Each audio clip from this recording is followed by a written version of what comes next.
कश्मीर घाटी में जो नाजुक शांति थी वो एक बार फिर से टूट गई अप्रैल 2025 के आखिर में, जिसने इस रीजन की मुश्किलों भरी हिस्ट्री में एक और काला पन्ना जोड़ दिया। अप्रैल 22 को पहलगाम में आतंक की एक भयानक घटना हुई। ये शहर अपनी खूबसूरत वादियों के लिए जाना जाता है और टूरिस्ट्स के बीच काफी पॉपुलर है। वहां का शांत माहौल अचानक भगदड़ और मायूसी में बदल गया।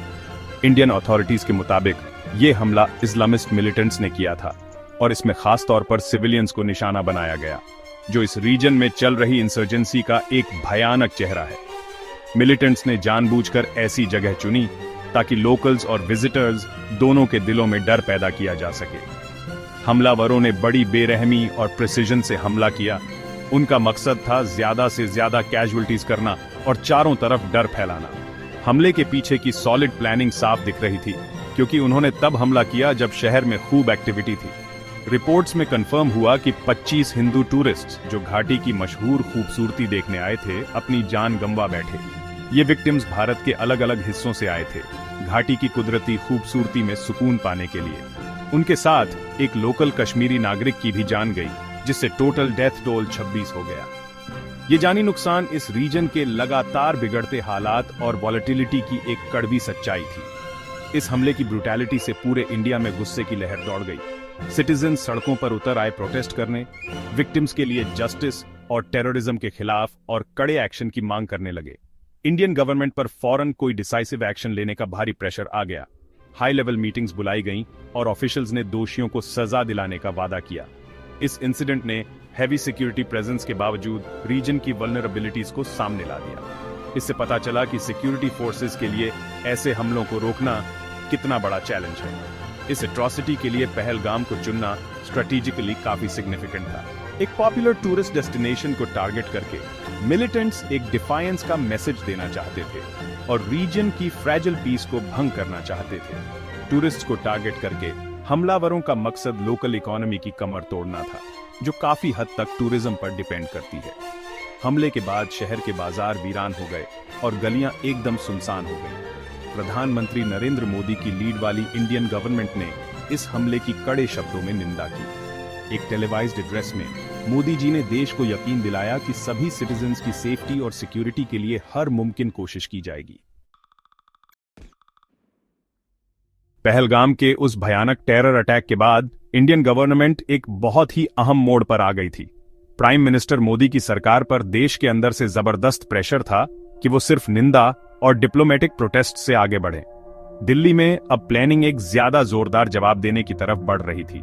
इंडियन सिक्योरिटी एस्टैब्लिशमेंट के अंदर जो अंदरूनी डिस्कशंस हुए वो रिपोर्टेडली बड़े इंटेंस और थरो थे।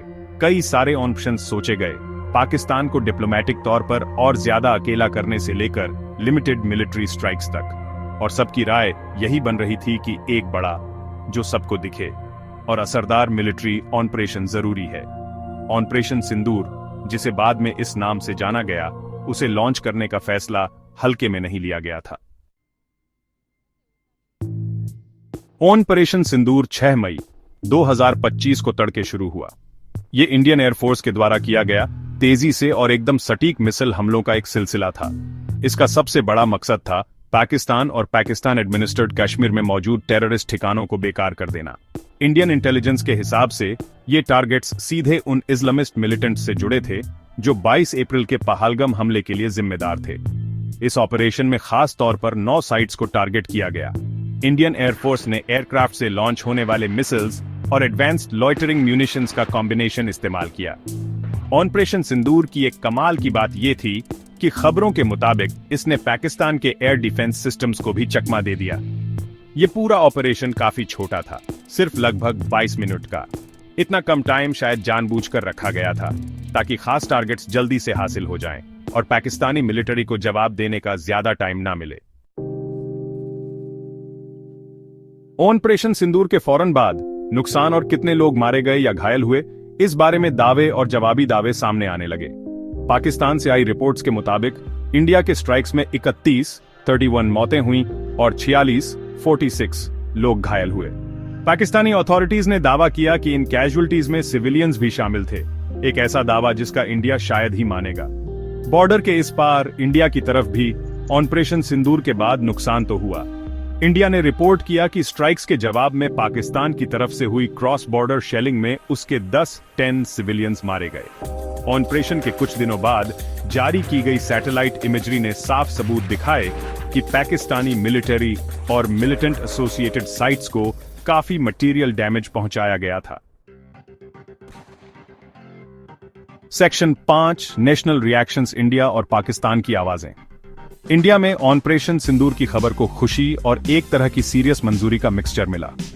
बहुत से लोगों ने इन हमलों को 22 अप्रैल के पहलगाम टेरर अटैक का एक जायज और ऐसा जवाब माना जो बहुत पहले हो जाना चाहिए था। सरकार के सपोर्टर्स ने प्राइम मिनिस्टर मोदी की उनकी स्ट्रांग लीडरशिप के लिए तारीफ की। इसके उलट पाकिस्तान में जो रिएक्शन था वो था चारों तरफ निंदा और गुस्सा। प्राइम मिनिस्टर शहबाज शरीफ ने देश को एड्रेस किया और बदला लेने की कसम खाई। पाकिस्तान के कई शहरों में इंडिया के खिलाफ प्रोटेस्ट्स भड़क उठे।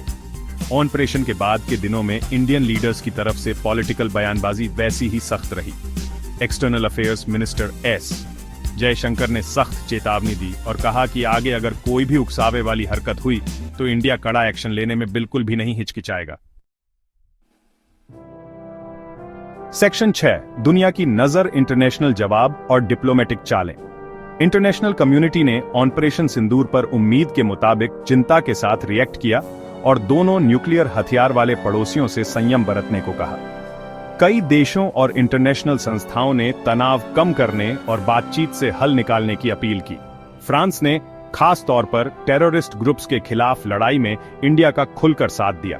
बाकी बड़ी ताकतों ने सीधे सीधे किसी का साइड तो नहीं लिया, लेकिन इस बात पर जोर दिया कि पाकिस्तान को अपनी जमीन से काम कर रहे मिलिटेंट ग्रुप्स के खिलाफ ठोस कदम उठाने चाहिए।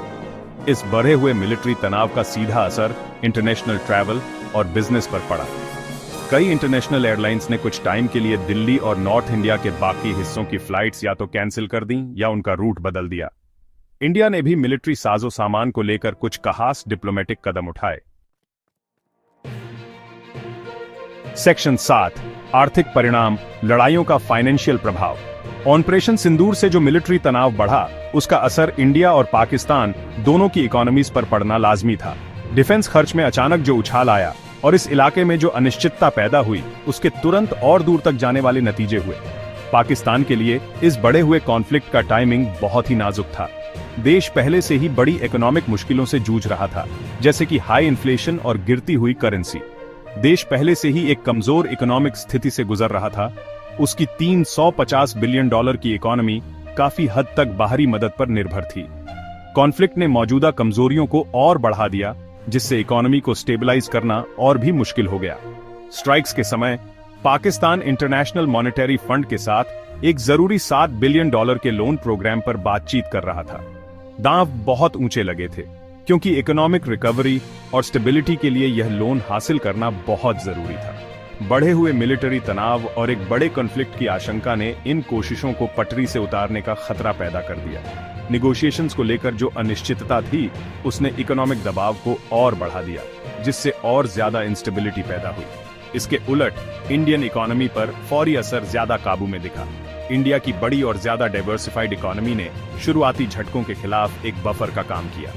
इंडियन फाइनेंशियल मार्केट्स ने ऑपरेशन सिंदूर के फौरन बाद काफी हद तक मजबूती दिखाई। इन्वेस्टर्स सतर्क रहकर ऑप्टिमिस्टिक बने रहे और स्टॉक मार्केट में स्टेबिलिटी के संकेत दिखे। लेकिन अगर कॉन्फ्लिक्ट लंबा खींचता या हालात और बिगड़ते तो इंडिया के लिए भी इसके नतीजे बेशक ज्यादा गंभीर होते। लॉन्ग टर्म इकोनॉमिक नुकसान काफी बड़ा हो सकता था, जिसका असर ग्रोथ, इन्वेस्टमेंट और पूरी इकोनॉमिक सेहत पर पड़ता। सेक्शन 8 पाकिस्तान का स्ट्रेटेजिक बदलाव, सिंदूर के बाद न्यूक्लियर महत्वाकांक्षाएं। ऑपरेशन सिंदूर पाकिस्तान के डिफेंस एस्टैब्लिशमेंट के लिए एक तरह से वेकअप कॉल था। जल्दी ही रिपोर्ट्स आने लगी कि इस्लामाबाद अपने न्यूक्लियर हथियारों और उनके डिलीवरी सिस्टम्स में बड़े अपग्रेड्स प्लान कर रहा था। पाकिस्तान के न्यूक्लियर डिटेरेंट के लिए ये जो प्लान किए गए सुधार थे वो सिर्फ वॉरहेड की संख्या बढ़ाने के बारे में नहीं थे, बल्कि इसमें शायद क्वालिटेटिव सुधार भी शामिल थे। अपनी न्यूक्लियर क्षमताओं को और मजबूत करने का ये कदम दिखाता है पाकिस्तान का लंबे समय से अपने न्यूक्लियर डिटेरेंट पर भरोसा इंडिया की पारंपरिक मिलिट्री ताकत को बैलेंस करने के लिए। सेक्शन 9 एक नया चैप्टर, साउथ एशिया के लिए जियोपॉलिटिकल इंप्लीकेशंस।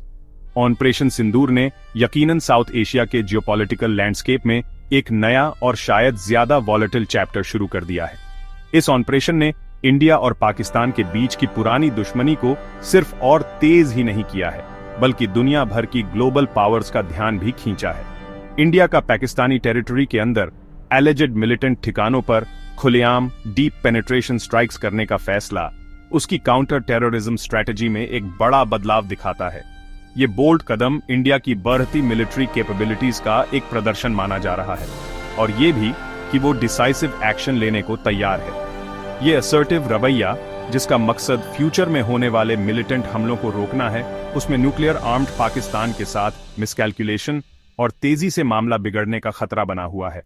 दांव पर बहुत कुछ लगा है और कोई भी चूक कैटास्ट्रॉफिक अंजाम तक ले जा सकती है। पाकिस्तान का जवाब, खासकर अपने न्यूक्लियर आर्सेनल को अपग्रेड करने का उसका ऐलान, इंडिया के इस नए असर्टिव रवैये का सीधा नतीजा है। इस कदम को रीजन में स्ट्रेटेजिक बैलेंस बनाए रखने के लिए एक जरूरी कदम के तौर पर देखा जा रहा है। इस डेवलपमेंट से एक खतरनाक आर्म्स रेस शुरू होने का खतरा है, क्योंकि पाकिस्तान की न्यूक्लियर कैपेबिलिटीज में किसी भी बड़े एनहांसमेंट पर इंडिया को यकीनन रिएक्ट करना ही पड़ेगा। ये एक्शन और रिएक्शन का साइकिल मिलिट्री खर्च और तैयारियों में अनप्रेसिडेंटेड बढ़ोतरी ला सकता है। इस बदलते सिनेरियो में इंटरनेशनल एक्टर्स और ऑर्गेनाइजेशंस का रोल और भी क्रिटिकल हो जाता है। टेंशन्स कम करने के लिए उनका इन्वॉल्वमेंट बहुत जरूरी है, और सिचुएशन को काबू से बाहर जाने से रोकने के लिए रिस्ट्रेंट दिखाने, कम्युनिकेशन चैनल्स को फैसिलिटेट करने और झगड़े की जड़ को एड्रेस करने के लिए डिप्लोमेटिक कोशिशें सबसे अहम होंगी। लगातार बातचीत और कोऑपरेशन से ही साउथ एशिया में हमेशा के लिए शांति और स्टेबिलिटी लाई जा सकती है।